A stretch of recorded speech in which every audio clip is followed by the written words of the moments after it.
எல்லாருக்கும் வணக்கம். நான் நல்லா இருக்கேங்க. நீங்கள் எல்லோரும் நல்லா இருக்கீங்களா? மகிழ்ச்சியாக இருக்கீங்களா? நல்ல மன உடல் ஆரோக்கியத்தோடு இருக்கீங்களா? வாழ்க வையகம், வாழ்க வளமுடன். எடுத்த உடனே நம்மளை பார்த்தா என்ன கேட்பாங்க? நல்லா இருக்கீங்களே, இவ்வளோ எங்கே இருக்கீங்களே? இல்லைப்பா, எனக்கு 50 வயசு ஆச்சு, 60 வயசு ஆச்சு அப்படின்னு நம்ம சொல்லும்போது நம்பவே முடியலையே.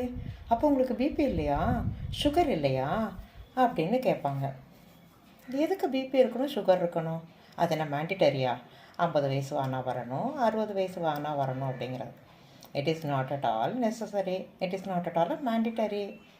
நம்மளை உற்சாகத்தோடவும் உடல் மன ஆரோக்கியத்தோடவும் வச்சுக்கிறோம். சரிங்களா?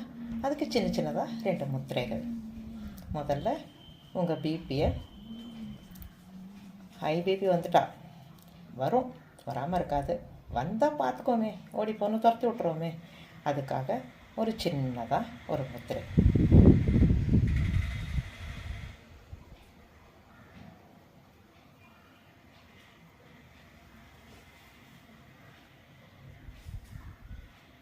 பத்து நிமிடங்கள் இந்த முத்திரையை செய்யுங்க. செய்யும்போது நல்ல டீப் பிரீத், ஆழ்ந்த சுவாசம் இருக்கணும். கண்ணை மூடிட்டு செய்யலாமா? 10 நிமிஷம்.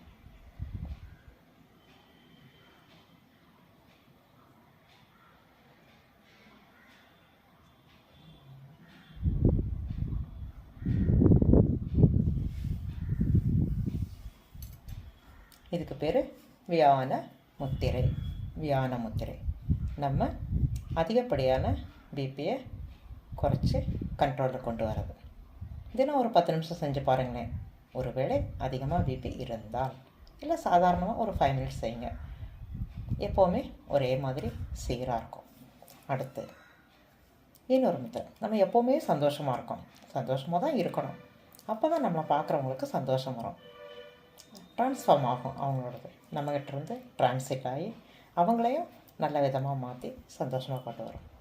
இந்த 2வது முத்திரை ஹன்சி முத்ரா அப்படின்னு பேர். அதுக்கு சந்தோஷத்தை கொடுக்குற முத்திரை. அது ரொம்ப ஈஸிங்க.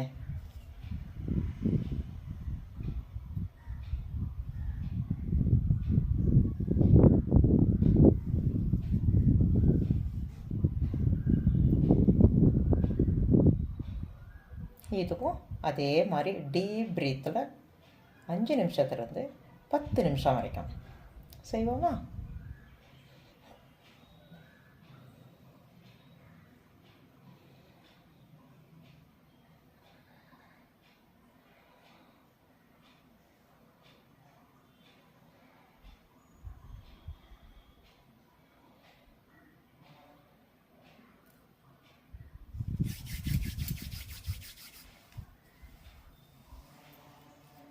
ஃபார்மிங் பண்ணி கண்களை திறந்து சந்தோஷமாக ஃபீல் பண்ணுறீங்களா?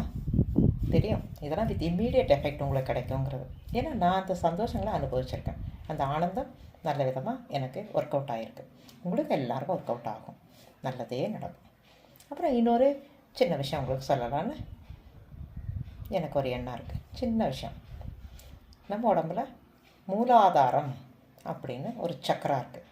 6 சக்கரா 7 சக்கரான்னு சொல்கிறான் இல்லைங்கன்னா, அதில் ஒன்று முக்கியமானது மூலாதாரம்.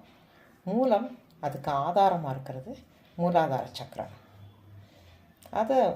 அந்த விஷயத்தை நல்லபடியாக ஸ்ட்ராங்காக நல்ல உறுதியாக பண்ணுறதுக்கு நம்ம என்ன செய்யலாம்? நல்லபடியாக ஸ்ட்ரெயிட்டாக நிமிர்ந்து உட்காரணும். மூலாதாரங்கிறது எந்த இடத்துல இருக்க சக்கரம்? நமக்கு நம்ம உடலின் பின்பக்கமாக தண்டுவடம் இருக்குது இல்லைங்களா, அதனுடைய நுனி, கீழ் நுனி, அதுதான், அந்த இடம்தான் மூலாதார சக்கரம்னு பேர். அதை மேலே மேலே மேலே மேலே வலிமைப்படுத்தணும். என்னென்னா, நம்ம நெகட்டிவ் இருக்கிற விஷயங்கள் எல்லாம் வெளியேற்றிட்டு நல்ல விஷயங்களெல்லாம் உள்வாங்கி பிராணாயாமம் அதெல்லாம் பண்ணும்போது நல்ல சக்தி நமக்கு கிடைக்கிது, உயிர் சக்தி கிடைக்கிது. அதை ஸ்ட்ராங்காக வச்சுக்கணும். ஒரு கட்டடத்துக்கு எது தேவை? ஸ்ட்ராங்காக இருக்க மூலமாக இருக்கிற பேஸ்மெண்ட்டு தான் தேவை. அதுக்காக இதை நம்ம வளப்படுத்தணும். மூலாதார சக்கரத்தை பொறுத்த வரைக்கும் அது நமக்கு நல்லதை மட்டும்தான் செய்யும். அதை அசைச்சு விடுற மாதிரி, ஷேக் பண்ணுற மாதிரி நம்ம எந்த ஒரு கெட்ட எண்ணங்களை நம்ம வாங்கிக்கக்கூடாது. நல்ல எண்ணங்களை வாங்கணும், நல்ல எண்ணங்களை பிறருக்கும் விதைக்கணும், கொடுக்கணும். மூலாதார சக்கரத்தினுடைய கோள் செவ்வாய் கிரகம். அதனுடைய பஞ்சபூதம் மண். அப்புறம் அதனுடைய காஞ்சிபுரமும் ஸ்தலம், அதுக்கான ஸ்தலம். ஒன்று காஞ்சிபுரம், 2 திருவாரூர். இது 2 மண்ணுக்கான ஸ்தலம். மண் எதுக்கு சம்மந்தப்பட்டது? நம்ம மூலாதாரத்துக்கு சம்மந்தப்பட்ட விஷயம். சரிங்களா? அதனுடைய நிறம் நல்ல சிவப்பு நிறம். அப்படி ஜெகஜோதியாக வரும்னு சொல்லுவோம் பார்த்தீங்களா? நமக்குள்ளார அந்த ஆற்றலை ரொம்ப நல்லா கொடுத்து, செவ்வாய் கிரகத்திலிருந்து வர்ற அந்த ஆற்றல், ஒளிப்பெறும் ஆற்றல், நல்ல பேரொழியாக நம்ம உடலில் இருக்கிற மூலாதார சக்கரத்தை நல்லா ஸ்ட்ராங்காக பண்ணி மேலெழும்பி நமக்கு நல்ல விஷயங்களை கொடுத்து நம்ம நல்ல விதமாக வைக்கிறதுக்கு, எல்லாம் நல்லது செய்கிறதுக்கு கொண்டு வர்ற விஷயம். செய்வோமா இதெல்லாம்? இதை கொஞ்சம் ஞாபகம் வச்சுக்கோமா? மூலாதார சக்கரத்தை மேலே மேலே வளப்படுத்துறதுக்கு நல்ல உணவுகளை சாப்பிடுங்க, நல்லா ஜீரணம் ஆகிற மாதிரி. அது மாதிரி நல்ல எண்ணங்களை விதைங்க, மற்றவங்களுக்கு நல்லது கொடுக்குற மாதிரி. All the best friends. Thank you. Thanks a lot. God bless you all. Thank you.